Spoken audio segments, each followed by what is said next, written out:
সুতরাং পুলিশ দিয়ে, আর্মি দিয়ে, বিটিআর দিয়ে এই বাংলার জমিনের টেকনাফ থেকে তেতুলিয়া, রূপসা থেকে পাথুরিয়া 1 ইঞ্চি জায়গায় সন্ত্রাস দমন করা সম্ভব হবে না যতক্ষণ পর্যন্ত আল্লাহর কোরআন দিয়ে রাষ্ট্র পরিচালনা করা হবে না। কথা বলেন ঠিক কিনা? সুতরাং আগামীর বাংলাদেশ গড়ার জন্য, কোরআনের বাংলাদেশ গড়ার জন্য যদি বুকের তাজা রক্ত এই বাংলার জমিনে ঢেলে দেওয়ার প্রয়োজন হয়, আমরা মুসলমান রাজি আছি না নাই? নারায়ে তাকবীর। আসসালামু আলাইকুম ওয়া রাহমাতুল্লাহি ওয়া বারাকাতুহু।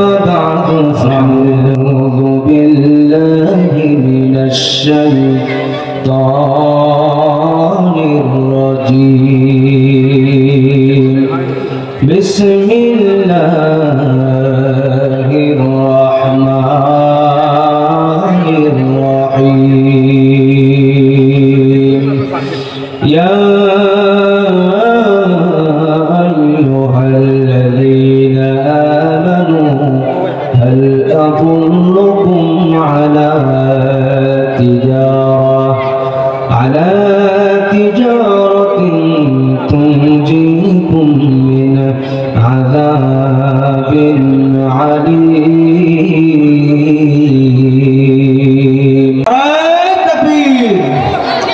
প্রিয় ভাইরা, আমি যে আয়াতে কারিমা আপনাদের সামনে তেলাওয়াত করেছি, আলোচনার সময় একেবারেই অল্প, এজন্য মূল বক্তব্য আমি এখনই পেশ করব।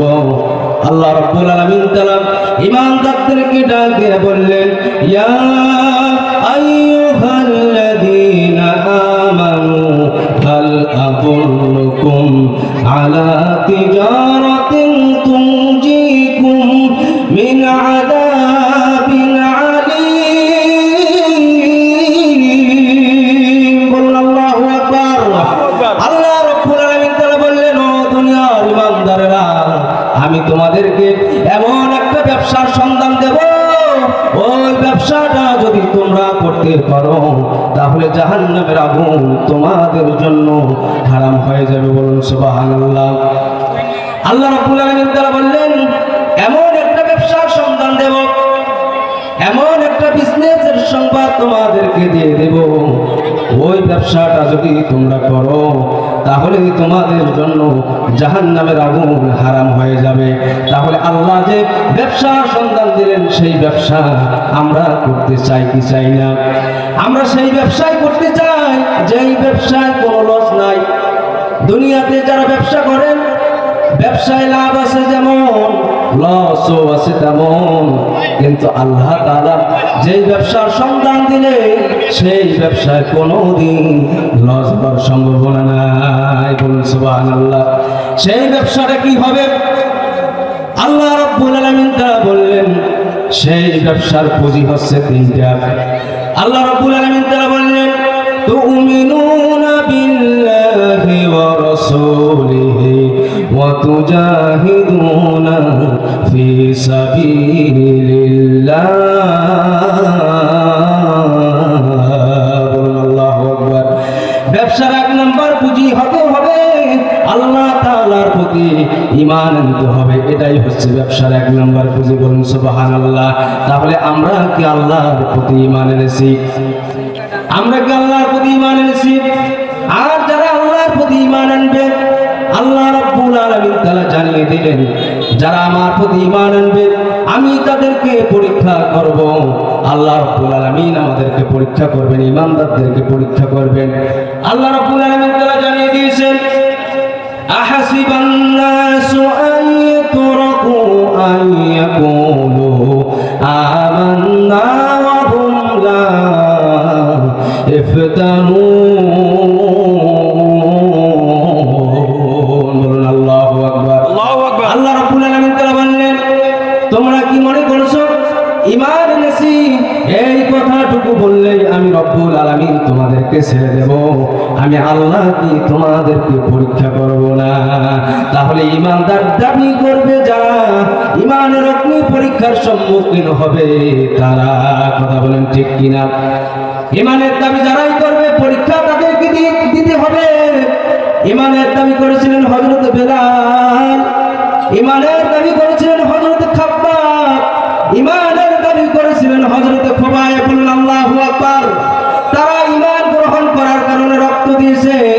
তারা ঈমান গ্রহণ করার কারণে পিঠের চামড়া দিয়েছে, তারা ঈমান গ্রহণ করার কারণে ফাঁসির রশিতে ঝুলেছে, তারপরও বেঈমানের কাছে ঈমান বিক্রি করে নাই। কথা বলেন ঠিক কিনা? তাহলে ঈমানদার তো সেই ব্যক্তি, ঈমানদার প্রয়োজনে জেলে যাবে, রিমান্ডে যাবে, ফাঁসির মঞ্চে ঝুলবে। ঈমানদার কোন স্বৈর শাসকের কাছে মাথা নত করবে না। কথা বলেন ঠিক কিনা? আমরা গত 15 বছর দেখেছি বাংলাদেশের ইসলামী আন্দোলনের নেতারা তারা জেলে গিয়েছে, রিমান্ডে গিয়েছে, ফাঁসির মঞ্চে চলেছে, কিন্তু জালিম স্বৈরাচারী সরকার হাসিনার কাছে তারা মাথা নত করে নাই। কথা বলেন ঠিক কিনা? প্রিয় ভাইরা, বুঝতে হবে আপনাদেরকে, মাঠ ফাঁকা থাকলে কিন্তু আলোচনা করে শান্তি পাওয়া যায় না। তাহলে আমি বলতেছিলাম যে ঈমানদার কোন মানুষের কাছে মাথা নত করতে পারে না। তাহলে প্রিয় হাজরিন, আমাদেরকে এই কোরআনের আন্দোলন করতে হবে। এই কোরআনকে আগামী দিনে বাংলার জমিনে কায়েম করার জন্য বুকে রক্ত যদি দেওয়ার প্রয়োজন হয়, বুকে রক্ত দেবো। কথা বলেন ঠিক কিনা? কারণ হচ্ছে এই কোরআনকে রাষ্ট্রভাবে কায়েম করার জন্য আল্লাহ রাসূল শিয়াবে আবি তালেবের মধ্যে 3টি বছর জেল খেটেছেন, উহুদের ময়দানে দাঙ্গার মোবারক শহীদ করেছেন, তাইফের ময়দানে রক্ত দিয়েছেন।